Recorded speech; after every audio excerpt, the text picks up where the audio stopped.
श्री गणेशाय नमः। श्री जानकी वल्लभो विजयते। श्री राधा कृष्णभ्याम नमः। श्रीमद् भागवताय नमः। श्रीमद् भागवत महापुराण राम और कृष्ण की भक्ति का एक ओतप्रोत पुराण है, परंतु इसमें भगवान के 24 अवतारों का वर्णन है।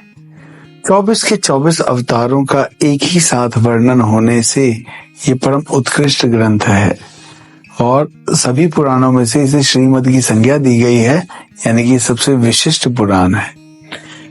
तो इसके 24 अवतारों का वर्णन इसमें जो भगवान का दिया गया है वो 12 स्कंदों के माध्यम से दिया गया है।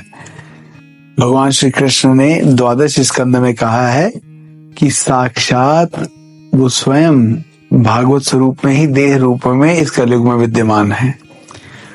तो भगवान की देह, भगवान के कोई दर्शन करना चाहे, जैसे गुरु ग्रंथ साहब को लोग साक्षात गुरु मानते हैं, तो हिंदू मतावलंबी अथवा सनातन मतावलंबी अथवा भागवत मतावलंबियों के अनुसार साक्षात कृष्ण के दर्शन यदि करने हैं तो श्रीमद् भागवत स्वयं श्री कृष्ण है।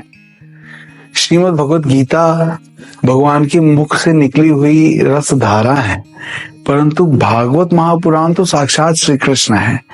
इसके 12 स्कंद भगवान के 12 अंगों के समान है और हृदय 10वां स्कंद है, जिसमें भगवान कृष्ण की सारी लीलाएं हैं। और इतनी सुंदर रचना, इतनी सुंदर तरीके से महर्षि वेदव्यास ने इसे प्रणीत किया है, इसे लिखा है कि अद्भुत चमत्कारिक। महाभारत की रचना करने के बाद भी जब वेदव्यास जी निराश हो गए, निराशा के सागर के गर्त में डूब गए, तब नारद जी के कहने पर जब उन्होंने श्रीमद् भागवत महापुराण की रचना शुरू की तो उनका खोया हुआ आनंद पुनः लौट आया। जहां पर सभी ग्रंथ हार मान जाते हैं, वहां से श्रीमद् भागवत महापुराण शुरू होता है।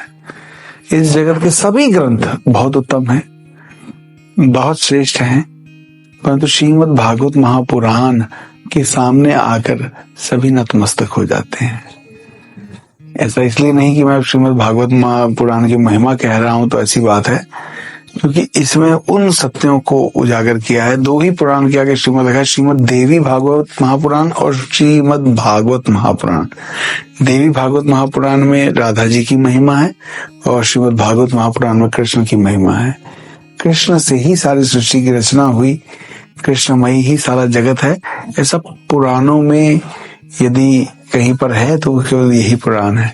हम ये कथा बच्चों के लिए बना रहे हैं ताकि बच्चे इस कथा के माध्यम से जान पाएं कि भगवान कृष्ण क्या है, कौन है और उनकी सृष्टि की रचना में क्या स्थान है। हायरार्की जिसकी अक्सर बात की जाती है, अक्सर अन्य धर्मावलंबी जो है वो बात करते हैं कि आपके भगवान भी भगवान थे, एक छोटे से नबी थे, मुसलमान कह देते हैं, तो वो कोई एंजल बता देते हैं कि एक छोटे से एंजल थे आपके भगवान जो हैं, तो गॉड के सामने तो बहुत छोटे हैं, इत्यादि इत्यादि। तो यहाँ पर वेदव्यास जी ने ऐसी कोई रचना में कोई त्रुटि रहने ही नहीं दी है। तो हम आने वाले अपने एपिसोड्स के माध्यम से जानेंगे कि वास्तविकता में श्रीमद् भागवत महापुराण क्या है, उसमें ऐसा क्या दिया गया है कि इसे अमर कथा भी कहा जाता है। तो उसके बारे में हम जानेंगे। तब तक के लिए हमारे साथ बने रहिए। धन्यवाद। जय श्री कृष्ण।